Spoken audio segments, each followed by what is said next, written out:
जिस मन पर शब्दों का आक्रमण हो, वो मन तो निरंतर ही खोज में खोया रहता है। कभी शास्त्रों में, कभी पर्वतों पर, कभी समुद्र के किनारे, तो कभी तीर्थ स्थलों पर, कभी मंदिरों में, कभी वन में। किंतु जो वो खोज रहा होता है वो कभी मिलता नहीं, क्योंकि मन तो अभी भी स्थिर नहीं। वो व्यक्ति जहां भी रहे पुत्र, जहां भी जाए और जहां भी खोजे। तुमने भी सदैव शब्दों पर ध्यान दिया है कार्तिक, भले ही वो मेरे शब्द हो या किसी और की। तुम्हारी प्रतिक्रिया तो उन शब्दों पर ही आती, और जो मन केवल शब्दों को सुनता है, वो उसके निहित अर्थ से स्वयं वंचित रह जाता। शब्दों की सत्यता को समझने के लिए, उनकी अनुभूति के लिए मन में शांति के साथ साथ रिक्तता भी अनिवार्य है, शून्यता भी अनिवार्य है। मन में इतना स्थान होना चाहिए पुत्र कि वो शब्दों के परे पहुंचने की यात्रा कर सके। किंतु मन कभी शून्य नहीं रहता, रिक्त नहीं रहता। वो सोचता है कि शब्दों का आधिक्य ही ज्ञान अर्जन है, शब्दों से ही ज्ञान है, इसलिए शब्दों का संचय करता रहता है। मन ये नहीं जानता कि परम ज्ञान तो शब्द अतीत है, एक अनुभूति जिसे शब्दों से बांधना असंभव है। शब्दों का अपना मूल्य क्या है कार्तिक? कुछ भी नहीं। जब भी कोई ईश्वर का नाम लेता है तो क्या ईश्वर मात्र एक शब्द में ही सीमित हो जाते? नहीं, यहां शब्द सत्य नहीं, सत्य है वो अनुभूति जो इन शब्दों में विद्यमान है। यदि शब्द ही सत्य होते तो मात्र भोजन कह देने से व्यक्ति की क्षुधा शांत हो जाती। इसीलिए माता शब्दों की नहीं पुत्र, उस अनुभूति की है जो उन शब्दों से संबद्ध है। यदि शब्द नहीं भी होते तो वे ईश्वर अवश्य होते। यदि शब्द नहीं भी होते तो सुख और दुख की अनुभूति अवश्य होती, जल की शीतलता की अनुभूति होती, सूर्य की ऊष्मा और चंद्र की शीतलता की अनुभूति होती, प्रेम की अनुभूति होती।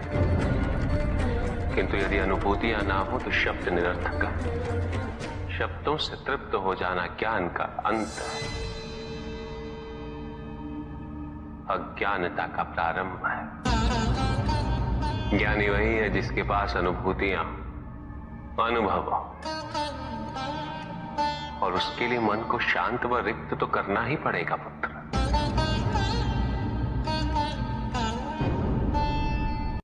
युद्ध किसी व्यक्ति से नहीं गणेश, मानसिकता से होता है।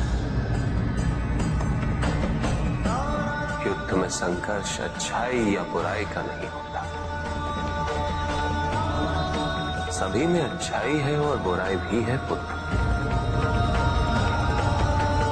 युद्ध तो विचारधाराओं का होता है।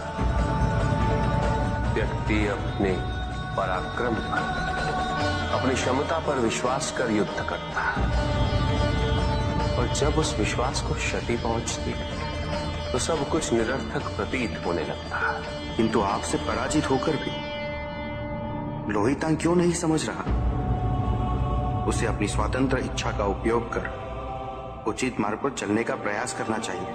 व्यक्ति अपने को खो दे समझती है, व्यक्ति अपने को समर्पित कर दे, छोड़ दे अहंकार को, तो भ्रम की इच्छा ही पूर्ण होती है, और अभी भी वही फलित हो रही है। ऐसा नहीं है कि हम उससे भिन्न फलित करा लेंगे, लेकिन व्यक्ति भिन्न फलित कराने में लड़ेंगे, टूटेंगे, नष्ट हो। एक नदी में एक बार बाढ़ आ गई पुत्र। दो छोटे से तृण उसमें बह रहे थे और उसमें से एक नदी में तिरछा पड़ गया और वो बाढ़ को रोकने का प्रयास कर रहा था। वो अत्यंत ऊंचे स्वर में कह रहा था कि नदी को आगे नहीं बढ़ने देगा। यद्यपि नदी तो बस बढ़ती ही जा रही थी। वो फिर ऊंचे स्वर में यही कह रहा था कि मैं इसे अवश्य रोकूंगा, यद्यपि रोक नहीं पा रहा था। नदी को तो उसके संघर्ष का कुछ भी पता नहीं चल रहा था, किंतु नदी को उसके होने या ना होने से क्या अंतर। उस कण के लिए तो यह अत्यंत महत्वपूर्ण था। उसका जीवन तो संकट में था। वो तो बस बहे जा रहा था। वो जहां भी पहुंचता, किंतु उससे पहुंचना तो संघर्ष करके ही था। किंतु ये बीच का क्षण, ये बीच का काल दुख, पीड़ा, द्वंद्वता का काल है। वहीं दूसरी ओर जो दूसरा तृण था, उसने अपने को समर्पित कर दिया। वो तो नदी में सीधा पड़ा हुआ था, नदी के प्रवाह के साथ साथ बहता जा रहा था और उसे ऐसा प्रतीत हो रहा था जैसे कि वो नदी को दिशा दे रहा है, उसे प्रवाहित होने में सहायता कर रहा हो। वो तो ये निश्चय कर बैठा था कि नदी को समुद्र तक पहुंचाकर ही रहेगा, किंतु नदी को उसकी उपस्थिति का भी आभास नहीं था। नदी पर उन दोनों के होने या ना होने का कोई प्रभाव नहीं था। नदी तो बस बहे जा रही थी। ब्रह्म की इच्छा को जाना नहीं जा सकता, किंतु ब्रह्म के साथ एक अवश्य हुआ जा सकता, और तब व्यक्ति की अपनी इच्छा तो खो ही जाती है, केवल उसकी इच्छा ही शेष रह जाती है। द्वैतांग को अपनी आगे की यात्रा पूरी करने हेतु अत्यंत महत्वपूर्ण निर्णय अवश्य लेने होंगे। केवल उसके अहंकार को, अपितु उसके आत्मसम्मान को भी क्षति पहुंची। जहां से इस युद्ध का अंत हुआ है, वहीं से लोहितांग के अंतर युद्ध का आरंभ हुआ है, और जो भीतर पराजित होता है उसे हर दिशा में केवल पराजय ही दिखती है।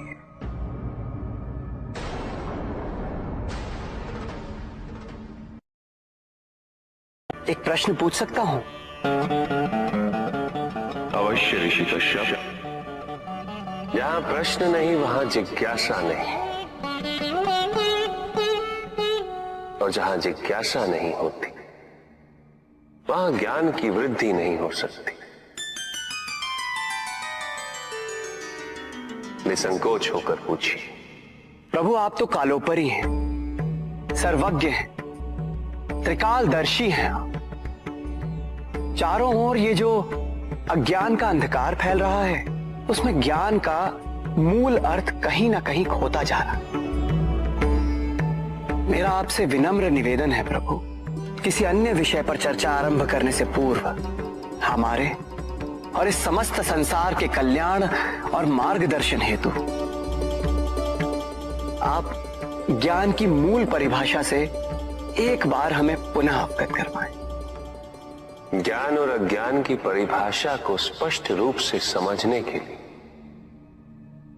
ज्ञान और अज्ञान की विशेषताओं का स्मरण करना आवश्यक है।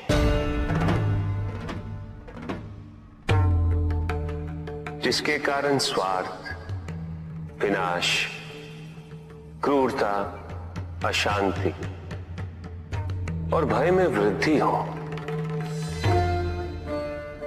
वह ज्ञान है।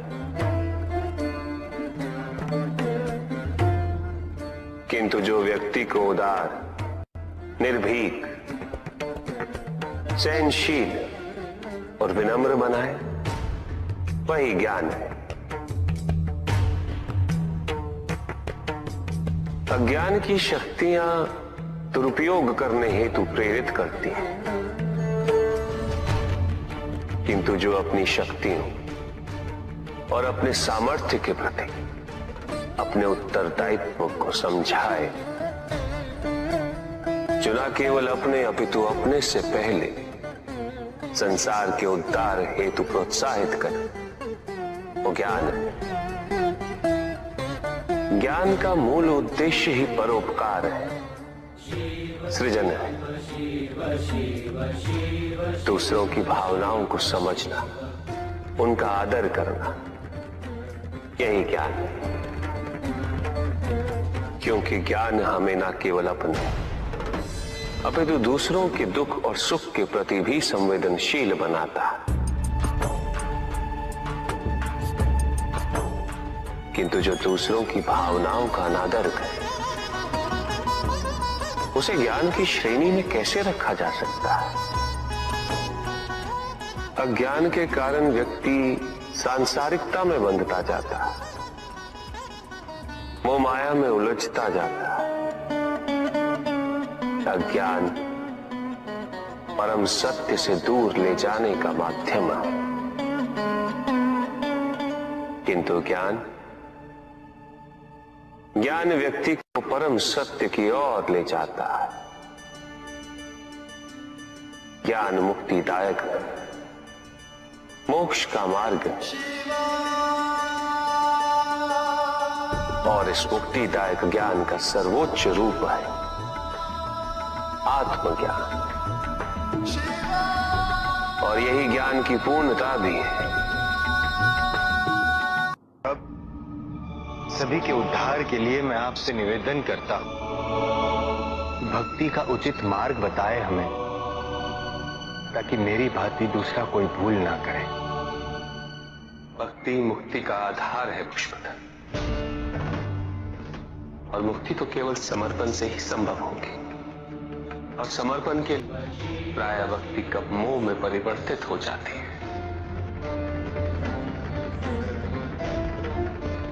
और ऐसे में पथ भ्रमित होना अनिवार्य है।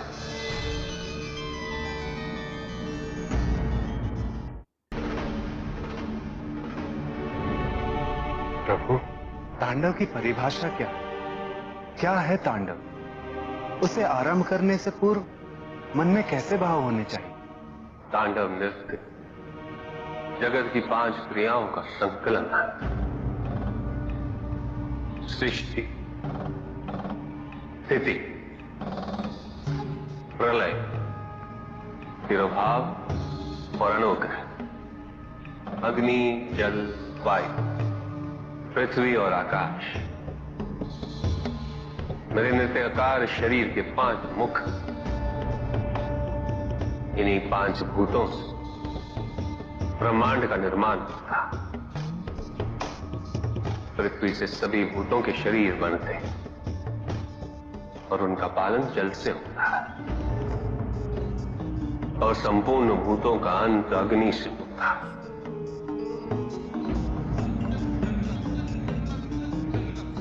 वायु तथा आकाश में तिरोभाव और अनुग्रह की शक्ति। इस प्रकार मेरे ये 5 महाभूत मुख मेरे नृत्य की 5 महाक्रियाओं का प्रतीक है। धन आवश्यक है ऋषियत्र,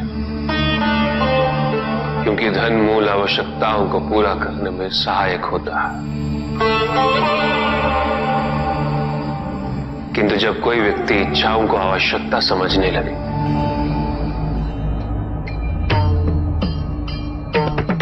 तो धन कितना ही क्यों ना पर्याप्त नहीं होता, क्योंकि इच्छाएं अंतहीन है। इसलिए मनुष्य कभी ना समाप्त होने वाली इच्छाओं की पूर्ति हेतु धन संचय को ही अपने जीवन का लक्ष्य समझ लेता है,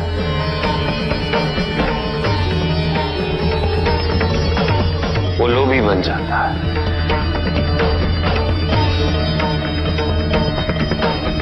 वो भूल जाता है कि उसके जीवन का मुख्य लक्ष्य ईश्वर के समीप आना है।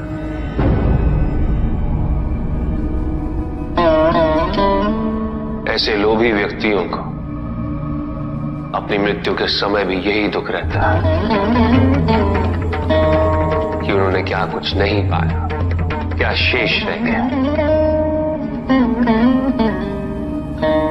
ऐसे समय में वो एक क्षण के लिए भी ईश्वर का स्मरण नहीं करते, अपने जीवन की निरर्थकता और व्यर्थता का बोध नहीं होता।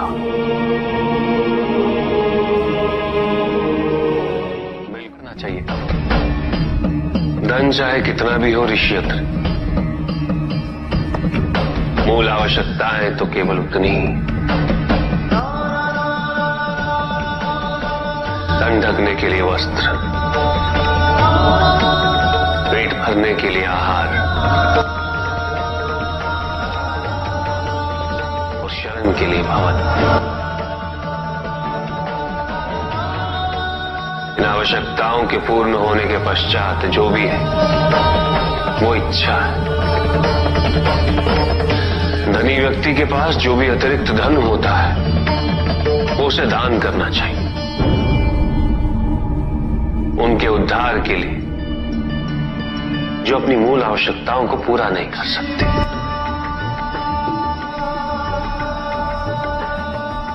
ऐसा करने से संसार में समानता होगी, द्वेष नहीं होगा, सद्भावना बनी रहेगी। किंतु कुछ व्यक्ति इस तथ्य को समझ ही नहीं पाते। उन्हें अपने एकत्रित किए हुए धन से इतना मोह हो जाता है कि वो उसका एक अंश भी किसी और को नहीं देना चाहते।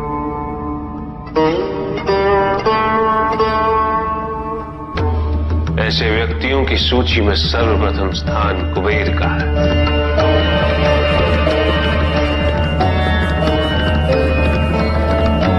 इस संसार में सबसे अधिक धन उन्हीं के। शक्तिशाली बनना अत्यंत कठिन है, किंतु उससे भी कठिन होता है शक्तिशाली बने रहना। और इसके लिए आवश्यक है कि हम शक्तियों से प्राप्त हुए उत्तरदायित्व का सम्मान करें।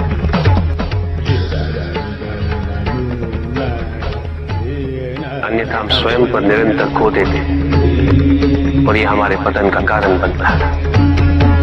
युद्ध में की गई भूल और उपलब्धियों से कुछ न कुछ सीखना आवश्यक है कार्तिक। बुराई और अच्छाई के मध्य ये युद्ध निरंतर चलता रहेगा। आज एक अध्याय समाप्त हुआ है,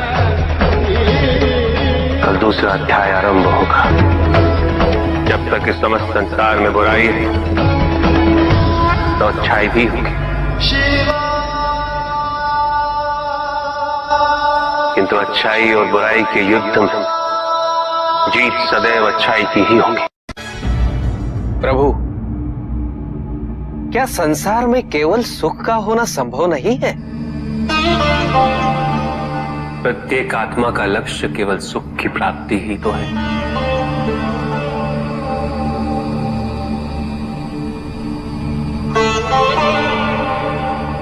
परमानंद की प्राप्ति, किंतु हम सुख नहीं, सुख को प्रदान करने वाली वस्तुओं को एकत्रित करना ही जीवन का उद्देश्य मान लेते हैं। ये समस्त संसार माया है, सब कुछ नश्वर है।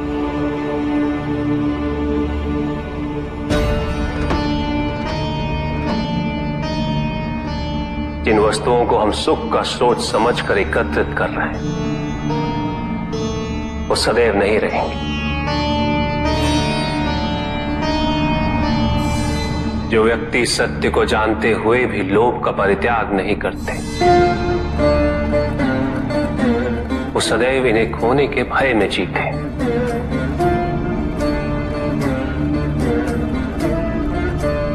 और जो व्यक्ति सत्य को जानते ही नहीं, वो अहंकार में जीते।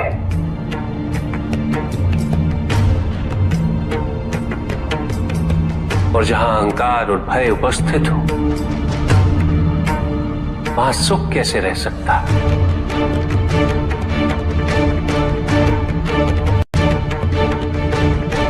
किसी को यह दुख है कि उसके पास कुछ भी नहीं, और जिसके पास सब कुछ, उसे यह दुख है कि पाने को कुछ शेष नहीं। सुख को हम स्वयं अपने दृष्टिकोण से परिभाषित कर देते हैं, जबकि वास्तविकता इससे भिन्न है।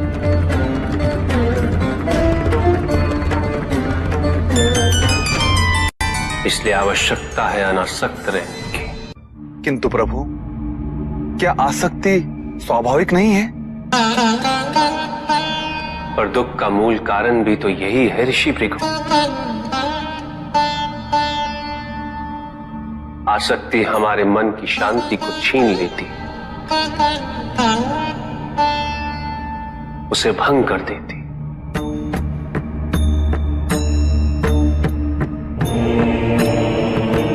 हमारी बुद्धि को स्थिर नहीं रहने देती, उसे चंचल बना देती।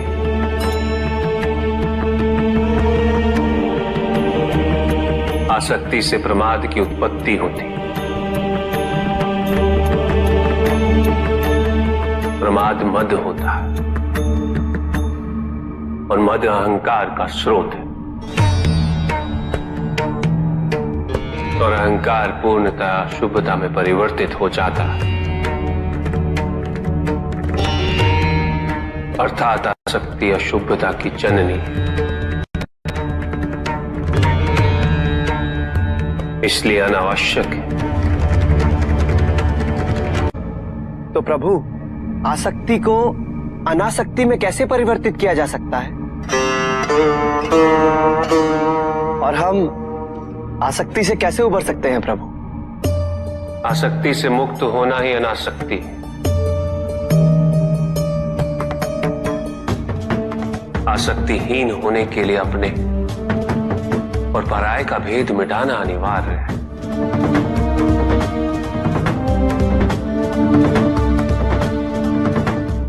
और यह तभी संभव होगा जब हम सुख की खोज बाहर नहीं, अपने भीतर करें। जब हम यथार्थ को पहचानें, उसे स्वीकार करें।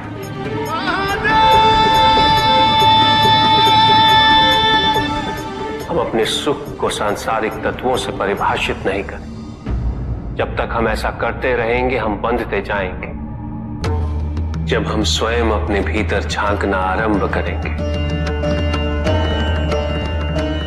हमारी मुक्ति का मार्ग स्वतः प्रशस्त होता जाएगा। महादेव, आपने हमें दुख का कारण तो बता दिया। प्रभु, ये विवाह मुझे स्वीकार्य नहीं है प्रभु। मैं मेरे जीवन का प्रत्येक क्षण आपकी सेवा में समर्पित करना चाहता हूं। मैं नहीं चाहता हूं कि मेरा कोई भी संबंध मेरे भक्ति को विभाजित या बाधित करने का कारण बने। नंदी, विवाह तुम्हें मेरी भक्ति के लिए अयोग्य कैसे बना देगा? उसमें बाधा कैसे उत्पन्न कर देगा? माता, आपके और प्रभु के बीच में इतनी चुनौतीपूर्ण स्थितियां उत्पन्न हुई, फिर भी आप दोनों स्थिर रहे। किंतु मेरे लिए यह संभव नहीं है माता, क्योंकि मैं अपने दायित्व के मार्ग में कोई भी विकर्षण सहन ही नहीं कर सकता। नंदी, मेरे एक प्रश्न का उत्तर दोगे? पहले तो तुम केवल मेरे प्रति ही समर्पित थे, किंतु अब अब तुम मेरे साथ साथ पार्वती की भी आराधना करते हो।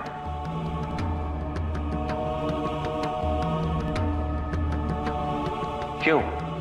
प्रभु, माता आपकी अर्धांगिनी है, आपकी पूरक, जिस प्रकार आप उनके पूरक हैं। आप माता के कारण आनंदित रहते हैं, उनकी उपस्थिति आपको प्रसन्नता देती है। अन्यथा आपको इतना हर्षित उनसे पहले मैंने कभी नहीं देखा है। फिर कुमार कार्तिकेय का जन्म, अशोक सुंदरी का जन्म, और फिर हमारे गणेश का जन्म। प्रभु, इस प्रकार मैंने कैलाश को पूर्ण होते हुए देखा है, और यह सब माता के कारण ही हुआ है। प्रभु, जिस कैलाश में आप वास करते थे उसे माता ने निवास बना दिया, इस कैलाश को संपूर्ण कर दिया।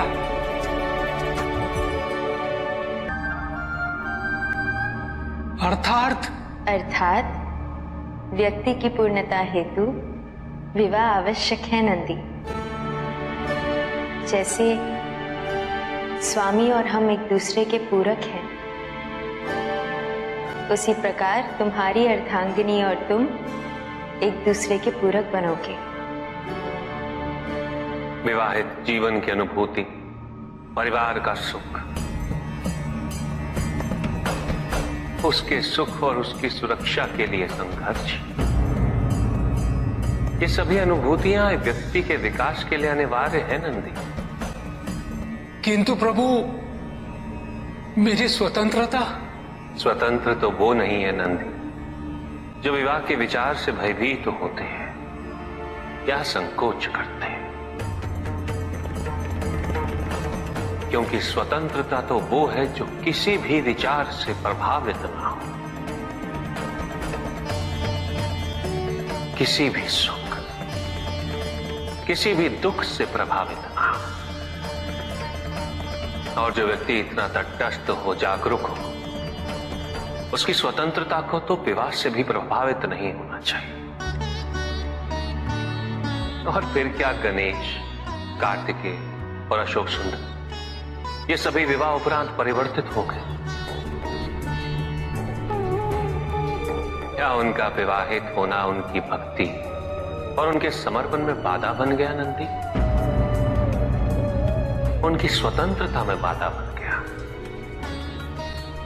क्या अपने माता पिता के प्रति उनका प्रेम और उनका सेवा भाव घट गया नंदी? फिर मेरे एक और पुत्र को ये चिंता क्यों?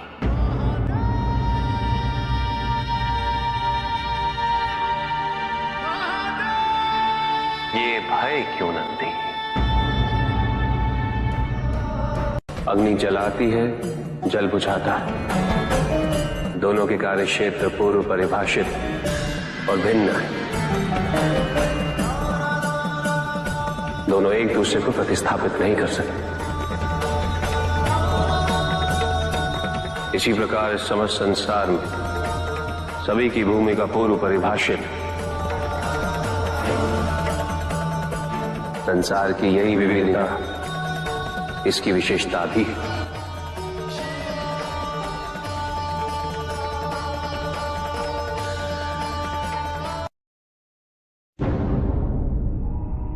सृष्टि के निर्माण उपरांत एक बार नारायण ने तप के लिए महादेव से उत्तम स्थान के निर्देश की याचना की।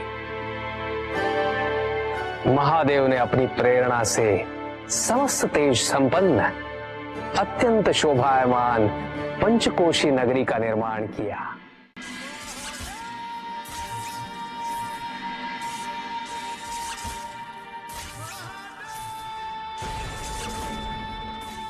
वहां उपस्थित होकर नारायण ने बहुत काल तक तपस्या की।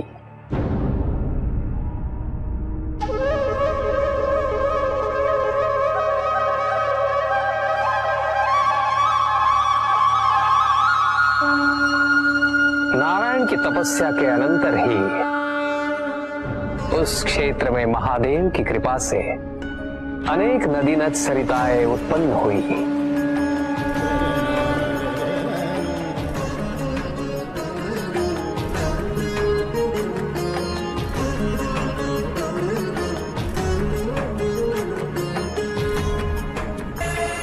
इस सब को देखकर आनंदमयी हो उठे नारायण ने जैसे ही अपना शीश हिलाया, उनके कान की मणि गिर पड़ी। मणिकर्णिका के उस पंचकोश वाले विस्तृत क्षेत्र को महादेव ने अपने त्रिशूल पर धारण किया। महादेव ने अपनी शक्ति से उस पंचकोशी तीर्थ को सभी 14 लोकों से पृथक रखा और आगे इन सब से अलग उसको मृत्युलोक में स्थापित किया। नारायण की ये मणिकर्णिका हमारे द्वारा निर्मित इस विश्व में स्थान पाए और सभी जीवों को हमारी ओर लाने का साधन बने। महादेव, आपने कहा था कि आप इसे इस लोक में स्थापित करेंगे। अब समय आ गया है। महादेव की कृपा से उस मणिकर्णिका का विस्तार पंचकोश तक हो गया।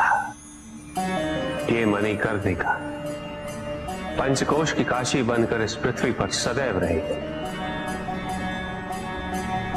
ये अविनाशी है, चिरकाल तक।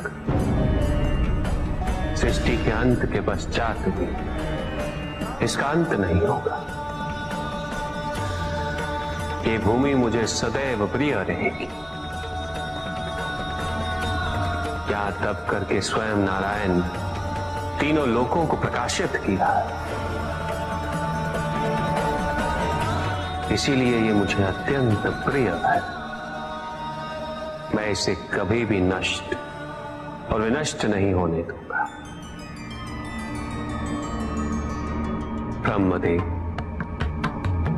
जब संसार के आवर्तन के पश्चात प्रलय आएगा, मैं इस काशी को पुनः अपने त्रिशूल पर धारण करूंगा और नवीन संसार में पुनः स्थापित करूंगा। और यहां मेरा अस्तित्व सदैव रहेगा।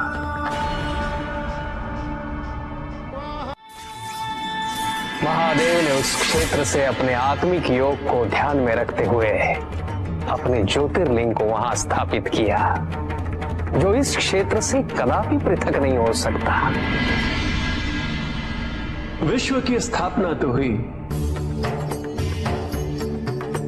किंतु इस ज्योतिर्लिंग को आपने उस स्थान पर स्थापित किया है जिसकी ऊर्जाएं विश्व से परे।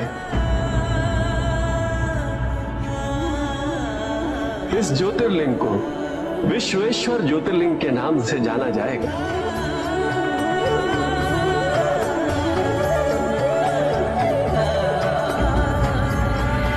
महादेव उस काशी को अपने त्रिशूल पर प्रलय और अनिष्ट की स्थिति में धारण कर उसका संरक्षण करते रहते हैं। इसीलिए ये क्षेत्र सभी लोगों से न्यारा है। नारायण की मणि गिरते ही उस स्थान का नाम मणिकर्णिका तीर्थ पड़ गया।